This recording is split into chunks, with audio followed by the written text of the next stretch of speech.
Hi everyone, welcome to Art Break. I am Danielle and I run Soda, a curatorial consultancy here in Sydney. And I'd like to start to acknowledge that I'm making this call on the unceded lands of the Gadigal and Wangal peoples of the Eora Nation, and to pay my respects to elders past, present and emerging. So today I am being joined by artist and creative extraordinaire Liane Rossler, who I will just bring up with me. One moment. Hello. Hello, how are you? Hi. Hi. Hello. Okay, connected. Thank you. Lovely to see Yes, lovely to see you as always. So, Leanne, you almost don't need an introduction, but I am going to do a very brief one just for anyone out there who may not know you. Um, and it's very hard to write a short introduction about you because you really have done so many things and you work across so many different fields, and it's truly an inspiration. But to summarize you, if I had to, you are an artist, designer, curator, creative advisor, and you've been working in the creative industries for over 30 years. For the last 15 years, you've been particularly focused on projects at the intersection of art, design, and the environment, which I know we'll definitely talk a little bit more about. And in addition to working as a solo artist, predominantly in ceramics, you also are the founder of Super Local Studio, which is a fantastic space in Bondi Junction if people haven't been there. And it's really about inspiring these inspiring collaborative, socially engaged cultural projects. And it's got a very outward focus and a very altruistic focus, looking out to the community. You were also co-founder, former designer and director of Dinosaur Designs for 25 years. And I was thinking for this talk, when I think about your work and your whole sort of creative practice, the thing that really stands out the most for me is just this profound and deep optimism and belief in the value of creativity in the world and the value that it can bring to a society, and this profound belief in community. And and I think that really comes through both in your work, but then also in this amazing generosity and giving of yourself that you do across, advisory boards everywhere. People are always asking you to be on everything. and lots of younger, up-and-coming creatives, you're always so giving of your time to them, myself included. You've always given me great advice whenever we've spoken, and I think that is just a real reflection of your belief in creativity and community. And so I'm so grateful that you've joined me today. Thank you. Thank you for having me. It's the greatest pleasure to be speaking with you, and I have to take a moment to recover. That was a wonderful introduction. Thank you. Oh, thank you. Well, perhaps you could start by telling us, where are you today? Okay, so today I am in Super Local Studio, which is based in beautiful Bondi Junction. And Super Local Studio is where I work from, so I do my ceramic work here, and then I also use it as a space to do other things in. But the main thing with the studio is it's kind of a project. So the building itself was completely derelict, but I think it's in a really key part of Bondi Junction. So I thought it had really good possibility to kind of become like a heart for good things to happen from.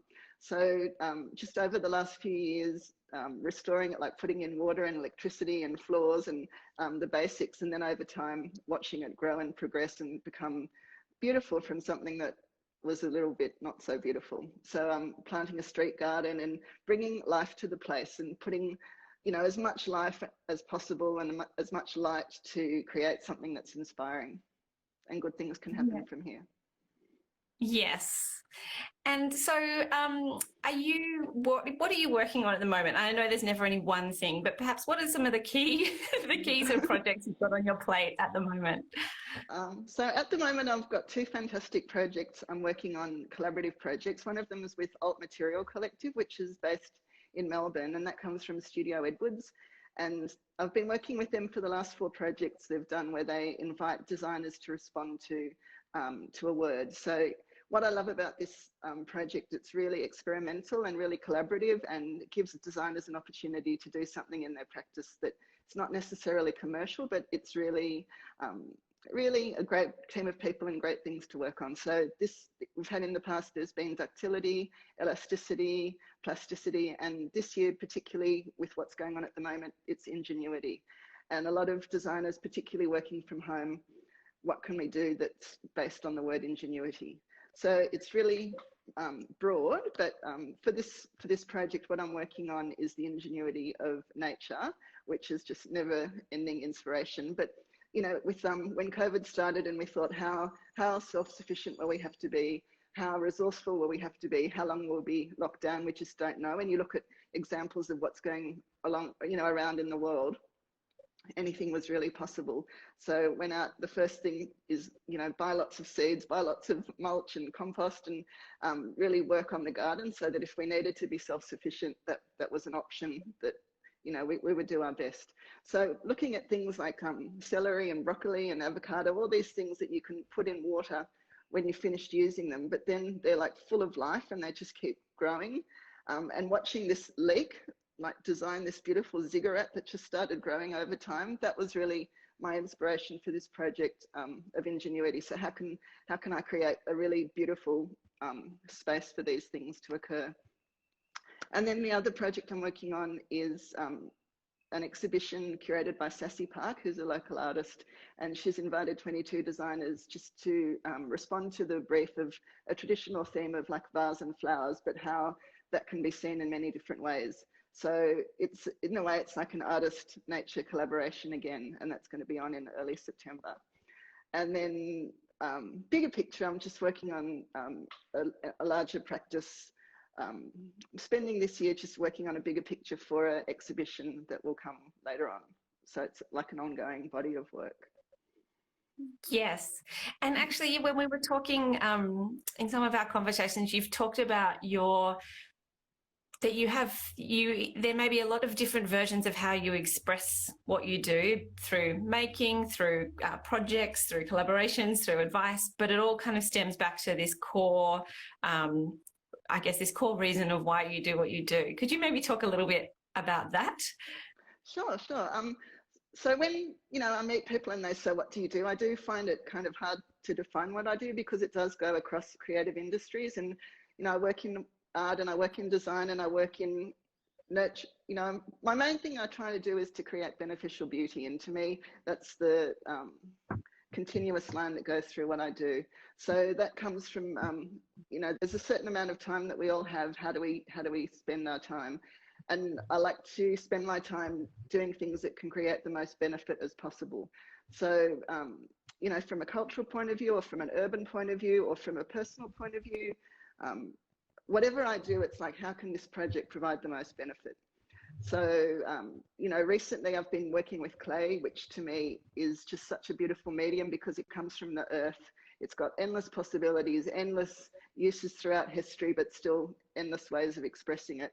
But the actual process is where you get the earth, and then you can transform it into something. If you don't like it, you put it back in water and it goes back to, you know, be remade again, or you can fire it and then it can last a lifetime. So to me, it's a really beautiful medium to work with, really tactile, with so much history and so much possibility attached. But at the same time, I see that really just as a medium of expression for me. I don't necessarily, you know, I don't call myself a ceramicist. I'm an artist who's using ceramics at the moment to express what I'm trying to communicate. And for me, there are issues fundamentally based on how do we create a more beautiful world and a more sustainable world. So, you know, I use ceramics as a medium to express things such as, you know, care about bees and pollination and weeds and, you know, toxic sprays, or population, how we're going to live together when we have 9 billion people on the planet. So in a way, my work, it's like an introduction through what I physically make into broader themes that people can explore, of how we create a more beautiful world. Yeah, and I love that term, beneficial beauty, because I think it just says so much. And so what does beauty mean to you? How do you think of beauty? To me, like everyday beauty, there's just non-stop beauty. And to me, it can be something, it's not necessarily, you know, something decorative. It could be something very, you know, there's beauty in decay. There's beauty all around us. And it's just really, it's non-stop. It's taking the time to appreciate beauty.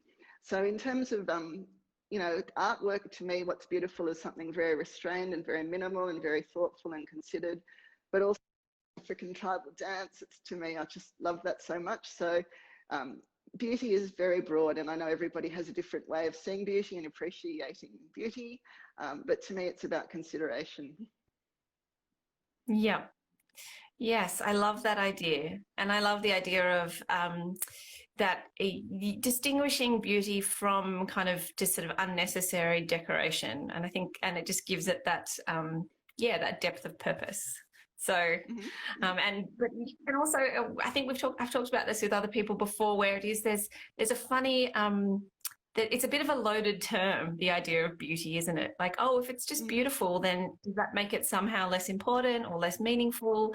But I think, yes, but I think beneficial beauty is actually saying exactly that. Like, no, this is not, there is a real role for beautiful objects in the world that have meaning beyond just making people look nice or feel nice. So, and to me, particularly in terms of sustainability, that you could have something that looks beautiful, but if you know that the process and the materials that have gone into making that have caused harm or destruction or something detrimental, to me, that's not beautiful. And particularly, you know, we're seeing this being addressed in fashion, where they can, you know, it might look nice and it might make you look glamorous, but you think, what has gone into making that object? And, you know, it's key to what I do is, how has that made? What are the materials that went into that? What is the actual process to, you know, to come from this product? And then what will happen to it? So to me, what beauty is, it's a complete circular way of looking at things. You know, you can't put on a t-shirt that you think is pretty, but somebody's suffered to make it. That's not beautiful to me. It's really about everything that goes into making something. yeah, that sort of understanding of the whole picture. And I think, yes, as you just said, that idea of the kind of circular thinking. So, and so is there a particular project when you look back over everything that you've done? It's probably really hard to do, but is there something that really stands out for you as kind of something that you're particularly proud of, a particular project or work? I'm not, like, I have enjoyed every project I've worked on. I love, and I love, you know, thinking, they always say my best project is my next one. So, you know, there's truth to that as well, because I do see my work as one long continuum throughout my life, and things, you know, that I did over a decade ago still feed into what I'm doing now and will feed into what I'm doing in the future. So although I do work across different mediums and different projects, I do see it as one long line that feeds into, you know, a lifetime of work. So, you know, I love it all. When I think about it, one project that I really did love was the Happy Talk project I did with Heidi Dockerlil for Art and About. And we built this pavilion in Hyde Park, and it was all about looking at resourcefulness from Pacific Islands and Indigenous cultures, and what we can learn from traditional ways in contemporary life to, you know, in terms of sustainability and craft and skill sharing. That project to me encompassed so many things. So I did really love that project. But, you know, I love them all. Yeah. It's all a pleasure. Yeah. Oh, it's such a joy. Well, because we're almost at the end of our 15 minutes, but one final question would be, what do you see as the value of art and creativity? To me, art and creativity, it's like thirst or hunger or breathing. It's really something that we all have within us, and that it makes us happy if we participate. And whatever outlet that has, whether it's art making or music or writing or cooking, or, you know, there's so many ways of expressing creativity. But I do think it's an innately human thing, that the more that it's encouraged in every different way, the happier society will be. So yeah, super important. Yes. Well, I mean, I think everything that you do just reinforces that idea. So, well, and look, is there if people want to connect with you or purchase some of your beautiful pieces, how can they do that? So I've just started right in August. My studio, it's available by appointment on Fridays. You can come and visit, and you can see some things. or otherwise I've got these 2 exhibitions coming up in September that you can see on either Instagram or Facebook or Twitter, or my website, and Super Local or Liane Rossler. I've got 2 different accounts, one's personal, one's work. But yeah, keep an eye out for that, or shoot me an email. Great. Well, look, thank you so much, Liane. I'm so grateful to you for joining today. Thank you. And this video, like all the other videos, will end up on the SOTA IGTV and also on the SOTA website. There's a link in the profile. So thank you again. Thank you. Thank you. Look forward to seeing what comes next. Fantastic. Thank you so much. It was a pleasure. You're welcome. Okay. Bye. Bye. Bye. Bye.